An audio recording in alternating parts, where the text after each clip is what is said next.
นี่แหละคือบ้าแปลงบ้านนาเพิ่นเด้อเพิ่นได้ลงคาดนาตอนยามแรงเนาะทางครอบครัวเพิ่นบ่มีหน้าดำแล้วเพิ่นก็คาดนะประมาณได้3 ให้ 4 ให้เนาะเราอาจจะพอแล้วพอดำตอนแรงนะก็ดินเพิ่นละมันเป็นนั่นเด้อมันเป็นดินมันเป็นหน้าดินทราย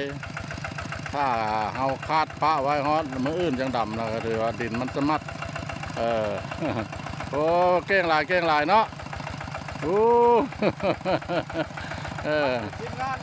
เศร้าให้นาหลังสู้ฟ้าหน้าสู้ดินไปเฮ็ดเม็ดทุกอย่างท่านผู้ชมเลยแล้วให้แล้วหน้าแล้วก็ประหาถ่ายคลิปถ่ายทำให้ท่านผู้ชมหูเห็นเดี๋ยวนี้นะเพิ่นโจะ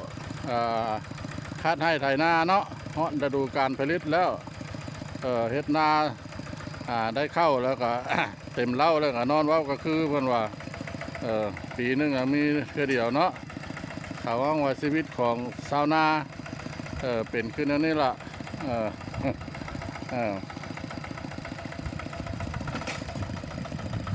นาเพิ่นกะอันนี้แหละอยู่รอบๆอันนี้แหละเด้อนาเพิ่นกับบ่ได้ไก่ดอกรอบๆภูผานี่ละแถวบ้านบ้านถ้ำเนาะบ้านถ้ำบ้านเล่าหัวงัวบ้านเล่าหัวนา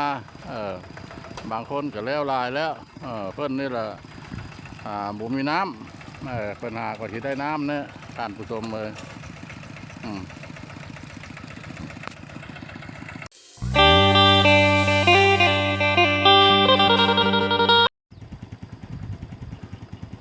นี่แหละท่านผู้ชมเลยอันนี้มันคือวิธีของชนบทเนาะ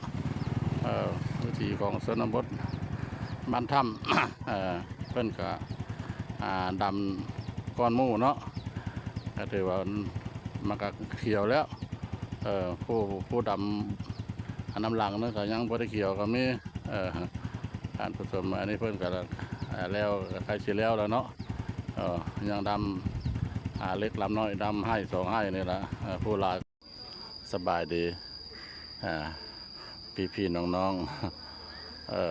เมื่อนี้อีกก็เป็นบรรยากาศยามแรงเนาะบรรยากาศยามแรงเนี่ยก็ถือว่าอยู่ทงนานี่แหละอยู่บ้านเล่าหัวงัวเนาะหรือว่ามันคล้ายติดเดียวกับบ้านถ้ำมาแล้วแล้วก็มาพาท่านผู้ชมมาเก็บภาพบรรยากาศถือว่ามาเบิ่งนั่นเนาะนาเข้าเพิ่นเนาะเป็นดำแล้วก็ประมาณมั่งอาทิตย์นึงเนาะประมาณมั่ง6-7 วันก็ถือว่า1 อาทิตย์เนาะก็พอประมาณนี้ล่ะน้ำกับผมมีทานผู้ชมเลย น้ำกับฝนตกกับพอจะได้น้ำอันนี้แหละถ้าเก็บภาพบรรยากาศในทานผู้ชมหูเห็นชีวิตของชาวนาเนาะวิถีของชนบทเป็นก็ได้อันนี้แหละตั้งใจตั้งหน้าตั้งตาเนาะ ดำให้ดำหน้านี่แหละเพราะว่าเพิ่นก็อิงใส่กะปีนึงก็มีแต่เธอเดียวเนาะเฮ็ดดำหน้าแล้วเพิ่นก็หาเงินหาทองเข้าเพิ่นบ่ได้ซื้อปูปลาหน้าเนี่ยก็คันบ่ได้ดุไทมันก็ไปหาเอาเนาะใส่เบ็ดใส่มองก็พอได้กินวิธีมันก็แตกต่างกับคนอยู่ตัวเมืองเนาะคันอยู่ตัวเมืองก็คันบ่มีเงินก็บ่ได้กินนะท่านผู้ชมเนาะคันมีเงินก็ลงตลาดมักหยังก็เลือกซื้อเอามันแตกต่างกันพักเส้นนึงก็ซื้อสิแกงหน่อไม้เนี่ยก็เม็ดเป็น100,000 200,000เนาะท่านผู้ชมเนาะผักสะแงงยานางเครื่องประกอบมันแล้วอยู่ชนบทแล้วเพิ่นหาเอายานางเนี่ยเพิ่นก็หาเอาจะเป็นยาหอกยานางเนี่ยเพิ่นก็หาเอาเพิ่นบ่ได้ซื้อผักสะแงงก็หาเอากลางให้กลางหน้านี่แล้วหน่อไม้เพิ่นก็หาซื้อก็ซื้อแต่แนวสบายดีพี่น้องๆ เมื่อนี้เป็นตอนค่อยค่ำลงแรงเนาะได้มาเก็บภาพบรรยากาศอยู่ที่เนี่ยเด้อเขตอยู่บ้านถ้ำเนาะอันนี้นะมันเป็นเดินส่วนของเนาะของพระแม่ประชาชน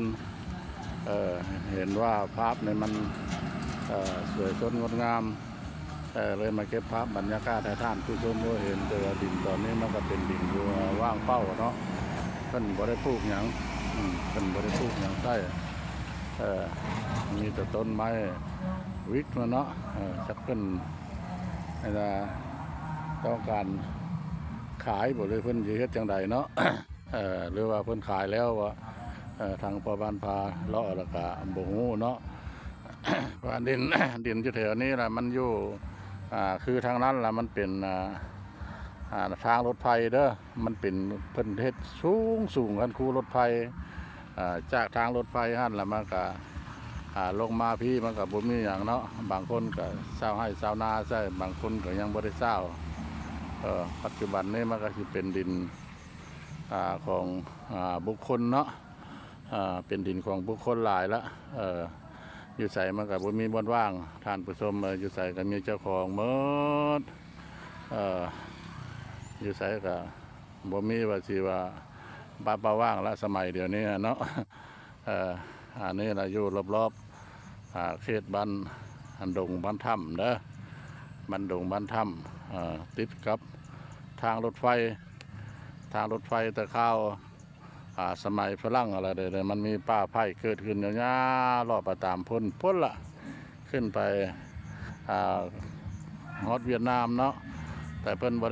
บ่ทันได้เปิดการนำไซแล้วก็มีการเปลี่ยนแปลงก่อนเนาะการเก็บภาพบรรยากาศเนาะทางเบิดทางมวงนี่แล้วก็สิพอประมาณนั้นละช่วงนี้ละพอบ้านพระเลาะกับบ่ได้ไปไกลเพราะว่ามันมีอยู่สองสาเหตุเนาะท่านผู้ชมเนาะ สาเหตุอันหนึ่งมันกับผ้าฝนตกบ่ยาบ่เศร้าสาเหตุอันที่สองนึงกับขั้นที่ขึ้นไปทางเหนือเนาะทางเลขที่12ไปมหาไซยมราชกับบ่สามารถไปได้เพราะว่ารถหลายผิดปกติกว่าแต่ก้อนตะลังเนาะเป็นต้นกับรถขนส่งเนาะมาแต่ประเทศเพื่อนบ้านก็หลายรถตู้เทรนเนอร์รถมาอย่างต่างๆแล้วครับขนสินค้าต่างๆมันเป็นทางผ่านเนาะอยู่แขวงขมวนเราเนี่ยเป็นทางผ่านของประเทศเพื่อนบ้านท่ายขนสินค้าเนาะแล้วก็เลยบกล้าเสี่ยงท่านผู้ชมบกล้าเสี่ยงก็สิพอประมาณนั้นแล้วเก็บภาพบรรยากาศเนาะมาห้องนี้ก็ขออนุญาตนำท่านผู้ชมขอจบคลิปไว้เพียงซ้ำนี้ท่านว่าผู้ใดหากผู้เห็นแล้วคลิปของพ่อบ้านพระเลาะแล้วเนาะละสวยสดงดงามบ่ภาพหรือว่าบ่สวยก็อยากขอกดไลค์กดแชร์เนาะกดกระดิ่งติดตามภาคเนอภาคโตให้พ่อบ้านพระเลาะเพื่อเป็นกำลังใจนะเอาสบายดี